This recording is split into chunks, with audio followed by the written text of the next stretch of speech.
അശോകൻ ചേട്ടൻ വിളിച്ചായിരുന്നു, പൈസ എങ്ങോട്ട് മറിക്കാൻ പറ്റുമോന്ന് ചോദിച്ചു. അയ്യോ, എനിക്ക് വാട്സാപ്പിൽ മെസ്സേജ് ഇട്ടേക്കുന്നു. നോക്കട്ടെ. സത്യം പറഞ്ഞോണ്ടല്ലോ, ഒരു ദിവസമെങ്കിലും കടവില്ലാതെ ഈ ഭൂമിയിൽ ജീവിക്കാൻ പറ്റുന്ന ഈ ലോകത്തിലെ ഏറ്റവും വലിയ ഭാഗ്യം. അതില്ലേ ക്രയവിക്രയം നടന്നെങ്കിലേ ജീവിതത്തിലൊരു സുഖമുള്ളൂ. ക്രയവിക്രയോ? കൊടുക്കൽ വാങ്ങൽ. പിന്നൊരു കാര്യമുണ്ട്, നമുക്ക് ജീവിതത്തിലെ ഏറ്റവും വലിയ പ്രതിസന്ധി വരുമ്പോഴേ ദേവദൂതനെ പോലെ ഒരാൾ വരും. അക്കാര്യത്തെ എനിക്ക് അച്ചിട്ടേൻ്റെ കാര്യത്തിൽ. അത് സത്യം കേട്ടോ. പണ്ട് ഇതുപോലെ ഒരു പൈസ കയ്യില്ലാതെ ഇങ്ങനെ കറങ്ങിയിരിക്കുന്ന സമയത്ത് ഒരു ഞായറാഴ്ച ദിവസം ഒരു പലിശക്കാരൻ വന്നിട്ട് പറഞ്ഞു, അവൻ്റെ പേരിപ്പോഴും എനിക്ക് ഓർമ്മയുണ്ട്, കുമാർ. ഞായറാഴ്ച വരുന്നതുകൊണ്ട് സൺഡേ കുമാർ എന്നായിരുന്നു എല്ലാവരും വിളിക്കുന്നത്. കുമാർ വന്നിട്ട് പറഞ്ഞു, ചേട്ടാ ഒരു 5000 രൂപ എടുത്ത് സഹായിക്കണമെന്ന്. ഇങ്ങോട്ട് വന്ന് പറഞ്ഞോ? അതെ, അതായത് ഈ പ്രദേശത്ത് ആദ്യമായിട്ട് ചേട്ടാ ബിസിനസ് തുടങ്ങിയത്, സഹായിക്കണമെന്ന് പറഞ്ഞു. ഞാൻ പറഞ്ഞു, എൻ്റെ അനിയ എനിക്ക് പൈസ വേണ്ട. കാരണം എന്ന് വെച്ചാൽ അന്നേരത്തെ ആക്രമണത്തിന് പൈസ കയറി എടുക്കുകയും ചെയ്യും. പിന്നെ ആഴ്ച വരുമ്പം ചിലപ്പോൾ നമ്മുടെ കയ്യിൽ പൈസ ഇല്ലെങ്കിൽ ഇച്ചിരി വലിയ ബുദ്ധിമുട്ടായിരിക്കും.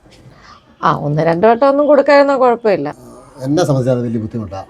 ഒരാളെ ഇത് പൈസ വാങ്ങിച്ചിട്ടേ കയറി വരുമ്പോൾ ഇല്ലെന്ന് പറയുന്നത് വലിയ ബുദ്ധിമുട്ട്. അവസാനം എന്താ പറ്റിയെന്ന് പറ.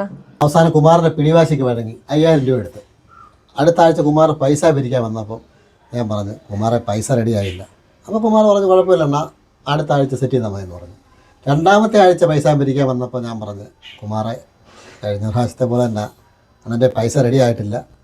അന്നേരം കുമാറിന് ടോൺ ചെറുതായിട്ട് മാറിയിട്ട് കുമാർ പറഞ്ഞ്, അണ്ണാ ഇങ്ങനെ പോയാൽ ശരിയാകത്തില്ല. പിന്നെ മൂന്നാമത്തെ ആഴ്ച കുമാർ വന്നപ്പോൾ ഞാൻ പറഞ്ഞു, കുമാറെ കാര്യങ്ങളൊന്നും ഞാൻ ഉദ്ദേശിച്ച പോലെ നടക്കുന്നില്ല, പൈസ റെഡി ആയിട്ടില്ലെന്ന് എന്ന് പറഞ്ഞു തീരെ ഇവൻ നാക്കെടുക്കുക എന്നോട് പറയുക, അണ്ണാ ഒരുമാതിരി തന്തയ്ക്കുറക്കാഴി പറയരുത്. പിന്നെ 4-ാമത്തെ ആഴ്ച മുതൽ ഈ പ്രദേശത്തെങ്ങും കുമാറിനെ കണ്ടിട്ടില്ല. അയ്യോ, ഇനി ആ ചെറുക്കൻ വല്ല അപകടം വല്ലതും പറ്റിയാണോ? നിങ്ങൾ വല്ല കൊട്ടേഷൻ വല്ല കൊടുത്തോനെ? എന്തോ അല്ല, കുമാറിനെ പിന്നെ ഇങ്ങോട്ട് കണ്ടില്ലെന്ന് പറഞ്ഞ്. അയ്യോ, കുമാറിനെ ഈ പരിസരത്ത് കണ്ടിട്ടില്ലെന്നല്ല, പിന്നെ കുമാർ എന്നെ ഈ പരിസരത്തെങ്ങും കണ്ടിട്ടില്ലെന്നാണ്.